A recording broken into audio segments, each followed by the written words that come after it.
Hello everyone and welcome back to another episode of Parts Talk. Today we will feature a little about car sales. It's not my specialty, I must admit that, but I will go into the part that matters most, which is parts and service or after sales. But before we begin, please hit that like button for more content and subscribe if you find my topics informative so you will be notified when I drop a new episode. It will only take you 1.5 seconds, I'll give you that just to do so. A friendly reminder that I may be the only program that takes you beyond the sales department consistently.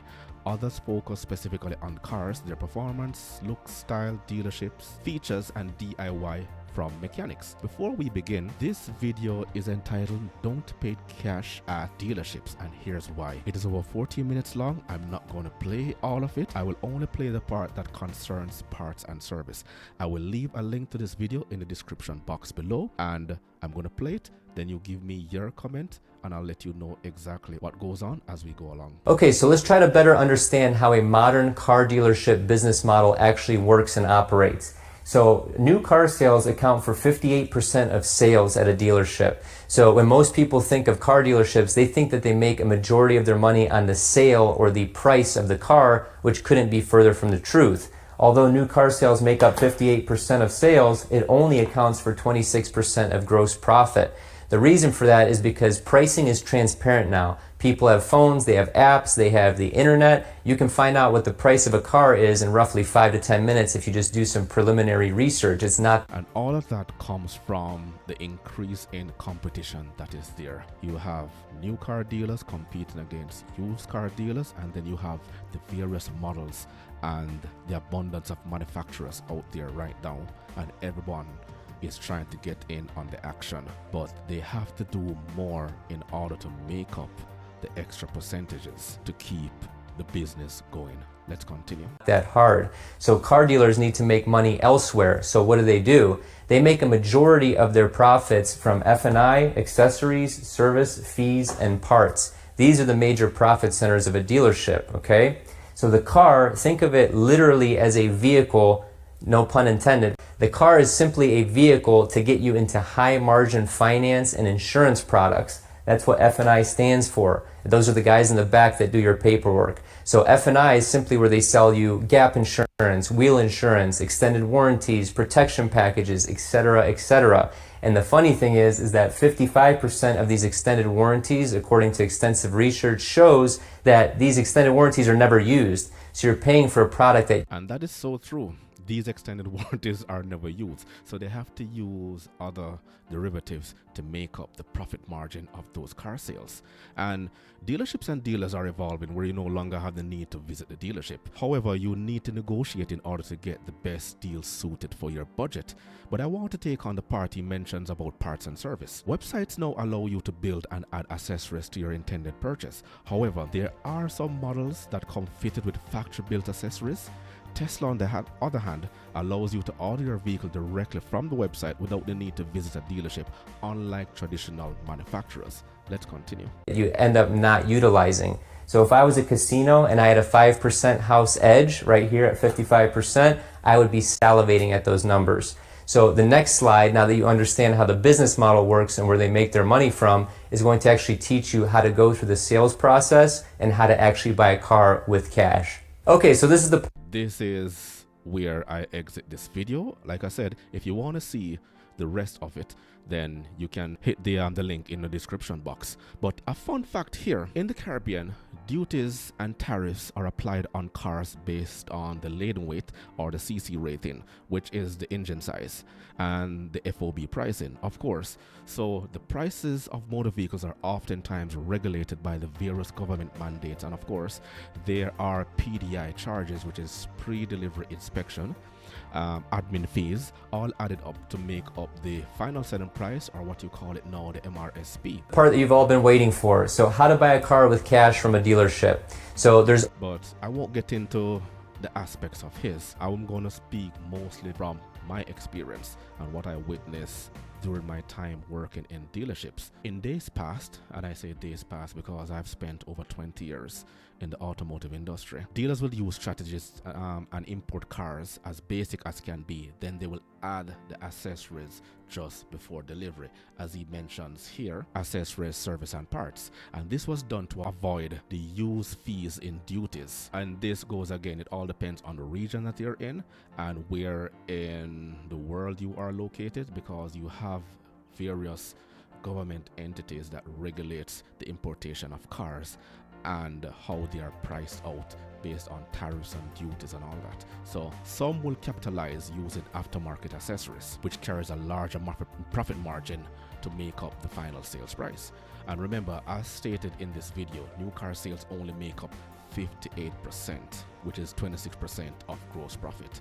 So imagine you have an XC Corolla fitted and tricked out with aftermarket accessories to look way more stylish than the XSE model that comes with all the bells and whistles. Okay, of course you have the XE model, which is the basic, then you have the SE, and then you have the XSE, which comes with all the flares and spoilers and chrome trims, wood trim dash in the middle, GPS systems, backup cameras, heated seats, heated steering wheels, all to go along with it. But these are added features that can also be added to a basic XC Corolla if you buy these accessories aftermarket. I'm not advocating for aftermarket, I'm just advocating based on what you want to spend on, and it also depends on the budget and the amount of money you have to spare.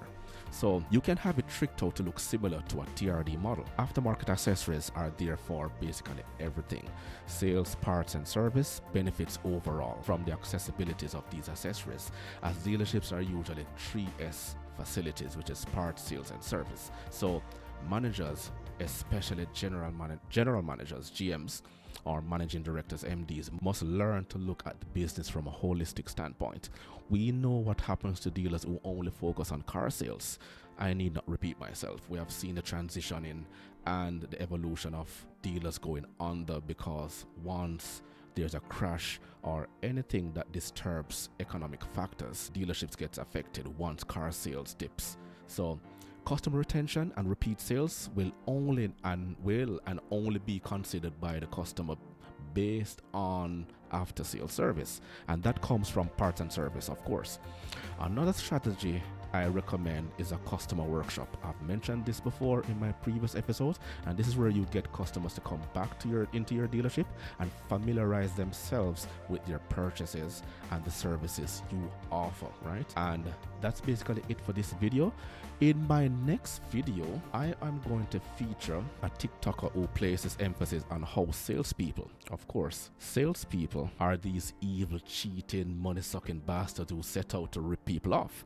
And it is bad indeed, because you will find thousands of videos like this all over the internet and social media telling people to watch out for the evil salesperson, and the dealerships are the used car person who just wants to rip you off. So let's hear what she has to say, and we'll comment as we go along. My name is CJ. I am from the state of Arkansas. I have 3 kids. They are all corgis. I consider complaining an extracurricular activity, and I cuss too much. But I also had a career in one of the dirtiest industries there are, the car business. And now I use all that knowledge to educate everybody else. And there she said, one of the dirtiest business of them all, the car business. And it's actually sad, because the dealership is fun to work with once it's being run properly, once everyone is happy, once everyone is getting paid, once you have continuous improvement of the working conditions and the training, customer service, everything, all the benefits are being paid out, and people are just happy to come to work. But I mean, everyone's experiences is bad, because nobody ever taught us that. Now, I was taught that I wouldn't have a calculator in my pocket everywhere I went. In school, they didn't teach us about how to buy a car or credit, or why we negotiate, or how. We all negotiate all day, every day. Now, negotiating a car deal is a whole different beast. And I have to interrupt every time, as you know, the music playing in the background may be copyright claim, so we'll keep interrupting this, but listen what she has to say. After all, you're talking to a professional. I started a business where I help people purchase vehicles. A majority of my clientele are women, because after all, the vagina effect is real. Just like with everything else, we are treated differently as women walking in to purchase a car. Not necessarily, but if you have all your information, and you should do due diligence before you walk into a dealership. The internet is there, all the information is there online, and you will have an idea what the price of the car is. You can sit down and write out everything based on what you need that car to be done for you, and you can ask around. You can go to various individuals you see on the street. You have friends, you have acquaintances, you have network that allow these information to come to you. So it's not necessarily a gender thing. Well, I mean, that's her angle right there. Then our counterparts with appendages. But I help everybody. From right here in Arkansas, I have worked car deals coast to coast of all different brands, all different makes, buying, selling, leasing, and did a deal in Canada. I offer consults. It's a one-on-one phone call where we discuss your specific situation and you get step-by-step instruction. And there is a service for everyone. Here she offers information, she offers her services to anyone who wants to buy a car, so you don't have to do it yourself. I mean, if you don't want to sit down with a calculator, pen and paper and think on your own, there is someone else that can do it for you. But if after all that you feel more comfortable with me holding your hand through the whole car deal, being on the phone saying say this, don't say that, shut up, sit down, stop doing that, quit fiddling, consider me your very own bullshit detector. I teach you the skills that you will need to get the very best car deal that you possibly can. And the reason why they work is because they are the skills that I was taught as a salesman to manipulate and make sure a car deal happened. It will be very interesting to find out exactly which dealership or which company she worked that will actually sit down and teach her how to manipulate people.